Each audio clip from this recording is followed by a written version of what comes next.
हुआ है, ये साइड में रेड कलर का दिख रहा है, इसको कौन बताएगा क्या बोलते हैं? मैं तुम्हें बना दे रही हूँ।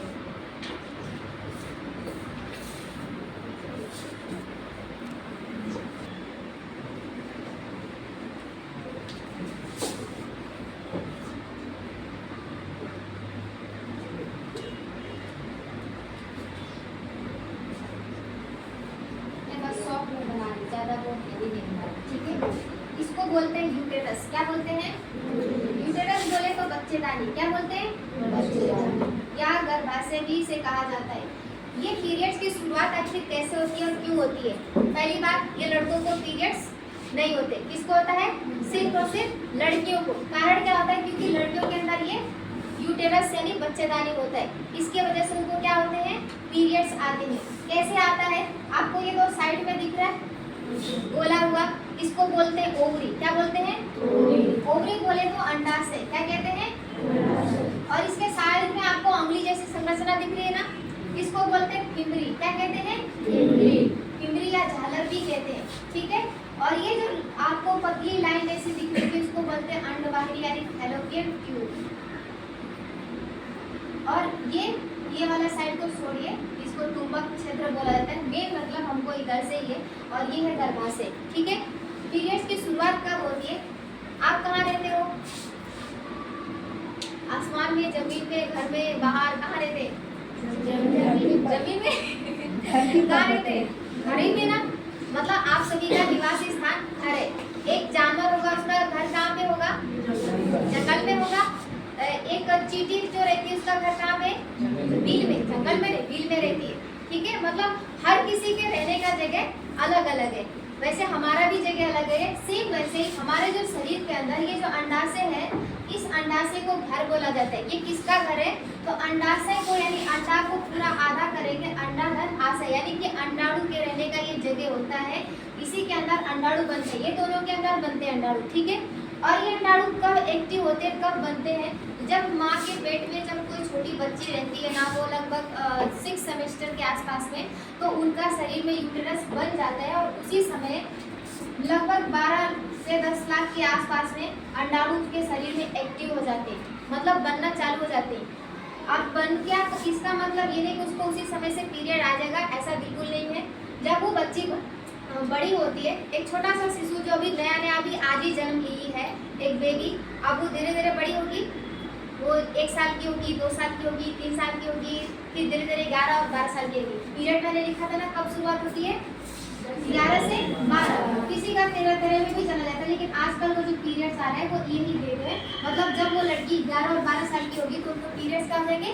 स्टार्ट हो जाएंगे। वो कैसे होते हैं? अब ये जो लाखों की संख्या में अंडाणु बने थे ना, अब वो जब लड़की का शरीर बड़ा होता है तो धीरे धीरे अंडाणु लाखों से हजारों में आ जाते हैं। और वो जो अंडाणु होते हैं हार्मोन्स के इफेक्ट के कारण जो लाख थे वो 1000 में इसलिए आए क्योंकि वो डिफ्यूज हो जाते हैं। बाकी के बचे हुए जो हजारों की संख्या में थे वो सब सोए हुए रहते हैं। क्या हुए रहते? सोए हुए रहते। इन सबको जगाने के लिए आपको सोते हैं सुबह सुबह कौन जगाती है? मम्मी जगाते होंगे, पापा जगाते होंगे, इसको भी जगाने वाला कोई ना कोई है। ये यूट्रस के अंदर सब सोए रहते हैं, इनको जगाने वाला आता है progesterone hormones, LH hormones. LH क्या होता है? एलएच का मतलब ल्यूटिनर्जिक हार्मोन्स हमारे शरीर के अंदर होता है जो इस अंडे को एक्टिव करता है। मुर्गी अंडे देती है ना, अंडे से क्या बाहर आता है? चूजा। वो कैसे बाहर आता है? जब मुर्गी उस अंडे पे बैठ के गर्म करती है तब फिर चूजे बाहर आते हैं ना। सेम वैसे ही ये जो एलएच हार्मोन्स है उस अंडे को गर्म करता है, एक्टिव करता है कि तुम बाहर निकलो। एक ही अंडे को बाहर निकालेगा, सबको नहीं। ठीक है, हाँ, कभी कभी हार्मोन्स का इफेक्ट ज्यादा हो गया तो एक साथ 2-2, 3-3 अंडाणु बाहर आ जाते हैं। जब ये अंडाणु आएगा, बाहर निकलेगा, तो ये आपको हाथ जैसी संरचना दिख रही है ना, जिसका मैंने नाम फिमरी या झारल लिखा हुआ है, ये उसको कैच करता है। आप लोग बॉल कैच करते हो, कैच खेलते हो आप लोग, वो जब कैच करता है बॉल आप लोग, वैसे ये भी इस अंडाणु को अपने आप से क्या करता है? कैच करता है। और कैच करके कहाँ ले जाएगा? अंडवाहिनी यानी फैलोपियन ट्यूब में। और अंडवाहिनी यानी इस जो अंडाणु अभी नया निकला है उसका जीवन काल सिर्फ कितने दिनों का होता है? 1 दिन। 1 दिन में कितने घंटे होते हैं? 24 दिन, सॉरी 24 घंटे। इस 24 घंटे के अंदर में अंडाणु मर जाता है। मर गया अंडाणु, क्या करेगा बेचारा? यहीं पे सड़ेगा।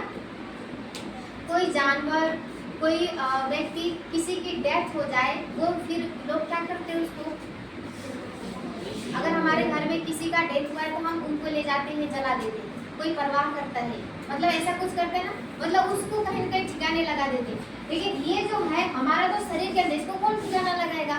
क्या आप सभी को मेरा बात समझ में आ रहा है कि नहीं? नहीं समझ में आएगा फिर भी बताइएगा। ये जो मरा हुआ अंडाणु है इतना छोटा सा रहता है, इतना छोटा सा, और ये जब मर जाएगा तो हमारे शरीर के अंदर देखिए, जब हमारे स्किन कहीं से कट जाती है तो वहाँ पे पकना स्टार्ट हो जाता है, मवास भर जाता है, होता है। लेकिन हमारे शरीर के अंदर कुछ चीजें सड़ेगी, गलेगी, तो उसकी साफ सफाई कौन करेगा? हमारा जो यूटेरस होता है लड़कियों के अंदर, ये इतना अच्छा होता है कि ये साफ सफाई खुद ही करता है। हम अगर अपने घर में झाड़ू नहीं लगाएंगे, अपना खुद से दांत नहीं साफ करेंगे, अपने से हो जाएगा क्या?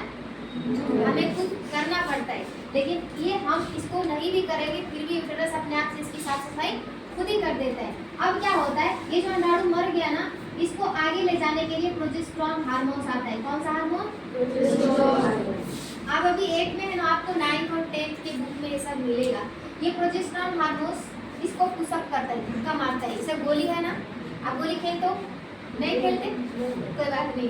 जब गोली आप राउंड सर्कल्स में होता है ना, तो इसके पास अपने खुद के हाथ पैर नहीं होते, इसलिए इसको धक्का मारने के लिए कौन आता है?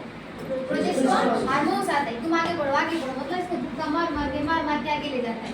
जब ये मर गया अब अंडाणु, तो ये आगे धीरे धीरे आने लगता है। और जब अंडाणु बाहर निकलता है ना, उसी समय लेडीज के अंदर एक लेयर बनती है गर्भाशय की, एक आंतरिक लेयर होती है जिसका नाम है एंडोमेट्रियम। आप लोग छोटे हैं इसलिए सब आपको भी बताना पड़ेगा। एंडोमेट्रियम एक लेयर होती है, परत होती है, जो इस अंडाणु के सपोर्ट के लिए बनी होती है। क्यों बनती है? जब अंडाणु बाहर निकलता है ना, यहाँ पे आता है, तो बाय द वे किसी लेडीज का फर्टिलाइजेशन हुआ और शुक्राणु उसके वेजाइनल एरिया से अंदर होते हुए इस एग से मिल गया, तो अब यहाँ से एक नई बेबी का शुरुआत होगा।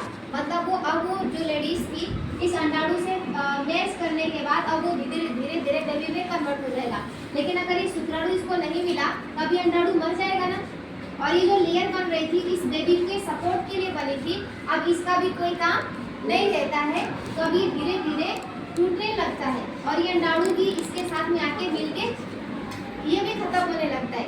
अब इसको निकलने में कितने दिनों का टाइम लगता है? तो 4 से 5 दिन का टाइम लगता है। किसी में 8 दिन होता है, किसी में 10 दिन होता है, लेकिन मेन आदर्श डे जो दिन होता है कितने दिन? 5 दिन। ये ब्लड के रूप में धीरे धीरे बाहर आता है। अब इन दौरान किसी का ब्लड के साथ में थक्के मांस के टुकड़े टाइप का आता है। वो टुकड़े क्या होते हैं? वो जो एंडोमेट्रियम की लेयर्स बनी थी ना, वो नहीं गन पाने के कारण अब वो धीरे धीरे वो टुकड़ों में आती है शरीर के बाहर। तो जब ये बाहर निकलता है तो शरीर में कमर के साइड में बहुत ज़्यादा दर्द होता है और हमारी जो पिंडलियाँ हैं उसमें दर्द होता है, शरीर में वीकनेस आती है। और हमारा ब्लड कितना निकलता है? 200 ml जितना ब्लड हमारा एवरी मंथ बाहर निकल जाता है गिलास से। मान लीजिए मेरा हाथ गिलास है, ठीक है। इस गिलास से यहाँ तक अगर हम पूरा पानी भरेंगे तो 200 ml होगा। ऐसा गोल रहता है गिलास ना, तो यहाँ तक का गिलास जितना हमारे शरीर से ब्लड एवरी मंथ लॉस होता है। अब ये लॉस के कारण हमारे शरीर में क्या प्रॉब्लम्स आते हैं? हमारा बाल झड़ने लगता है, फेस पे पिंपल्स आता है, कमजोरी आती है, दिमाग पे प्रेशर पड़ता है और साथ में हम जैसे जैसे बड़े होते हैं हमारे शरीर के अंदर मूड स्विंग्स, हार्मोन्स बदलाव के कारण मूड स्विंग्स भी होते हैं। कभी चिड़चिड़ापन होगा, कभी गुस्सा आएगा, बहुत ज़्यादा आप कभी खुश हो जाओगे तो कभी नाराज हो जाओगे। मतलब इस तरह के चैलेंजेस आप सभी के बॉडी में फेस करना पड़ता है। लड़कों को नहीं, किसको? लड़कियों को। लड़के लोग को ऐसा नहीं होता है क्योंकि उनके शरीर से ब्लड नहीं निकलता है। मूड स्विंग सबसे ज़्यादा किसको होते हैं? लड़कियों को होते हैं। तो इन चीज़ को आप अपनी एज अ बहन की तरह उनको समझिए कि उनके शरीर में कितना सारा प्रॉब्लम्स है। तो आप कभी भी उनका मजाक वगैरह ना बनाएं। ये पीरियड्स के बारे में मैंने पूरा बताया कि कैसे पीरियड्स आते हैं। अब आप बताइए, पीरियड्स गर्व की बात है या शर्म की बात है? गर्व की बात है। कौन लोग मानते हैं गर्व की बात है? सबसे पहले हमें उठा देना। हाँ, अभी आप भी उठाइए ना। आप सोचिए जिसको पीरियड्स नहीं आते उसको कितने सारे प्रॉब्लम्स को फेस करना पड़ता होगा। अभी आप छोटी बच्ची है ना, जब आपका शादी होगा या फिर आप अपने घर पे जाओगे तो अपने हस्बैंड से, अपने ससुराल वालों से सबसे ताने खाने को मिलेगा। और ऊपर से जो दवा आप खाओगे उसको छोड़ के सिर्फ पीरियड्स लाने के लिए कि वो जब नहीं आता है, तो एक नारी हो के भी जब उसकी कोई संतान ही नहीं होगी तो उससे बड़ा श्राप उसको क्या मिल सकता है। तो जो पीरियड्स आते हैं ना, समझिए वो हमारे नारीत्व को दर्शाता है कि मैं भी एक नारी और मेरे वंश को क्या कर सकती हूँ, आगे ले जा सकती हूँ। कि पीरियड्स इसीलिए आते हैं सबको। क्लियर हो गया? अब मैं बताऊंगी इन दौरान हमें किन किन बातों का ध्यान रखना चाहिए। फर्स्ट ऑफ ऑल, अगर आपके पीरियड्स आ जाए, अभी आप छोटे जिनको नहीं आया है, तो जब आपका आएगा ना फर्स्ट टाइम ब्लीडिंग, तो उसमें वाइट और थोड़ा कुछ रेड कलर का वाइट डिस्चार्ज होता है, जहाँ से आप टॉयलेट पास करते हैं ना, उसके ठीक नीचे से ब्लड निकलता है। अगर ऐसी कोई लक्षण आपको दिखे तो आप पहले अपने घर के आप किसी भी मेंबर से, अपनी मम्मी से बोल सकते हैं। अगर आपके पापा भी, अगर आप नहीं शर्म करते तो पापा से बोलिए। आपको जैसे कंफर्टेबल लगता है बात जरूर शेयर कीजिए कि मेरे को ऐसा हो रहा है, क्योंकि बहुत सारे लोग नहीं करते और डर जाते हैं। हुआ था ऐसा, मेरे साथ भी ऐसा हुआ था। मैं तो खुद ही डर गई थी क्या हो रहा है मेरे साथ। तो बाद में मतलब एक दिन के बाद दूसरे दिन मेरे मम्मी को ऑटोमेटिक पता चल गया था कि मुझे क्या हुआ है। तो ये शर्म का कारण नहीं बने, आप लोग गर्व से करें। और ये छोटे छोटे बच्चों को जानकारी मैं क्यों दे रही हूँ, क्योंकि जब बच्चे बड़े होते हैं ना, तो उनके शरीर अंदर मतलब डर रहता है और वो ये सोचते हैं कि मेरे को कोई रोग तो नहीं हो गया, मुझे कोई बीमारी तो नहीं होगी, मेरा कोई अंग कट के मतलब ब्लड बाहर नहीं आ रहा है। ऐसा आपके भी माइंड में आता है कि नहीं आता है? जिनको पीरियड्स आए हैं आता है ना। तो ये चीज आपके अंदर नहीं आए, पहली बात, पीरियड्स कोई बीमारी नहीं है, पीरियड कोई श्राप नहीं है। पीरियड्स का मतलब आप हेल्दी हैं। जब भी आपको पीरियड्स आए तो आप समझिए क्या है, हेल्दी है, आप स्वस्थ है, तभी आपको पीरियड्स आ रहे हैं। पीरियड्स लड़कियों का आता है, लड़कों को नहीं आता है। इतना क्लियर हो गया? उनका बिल आना चाहिए।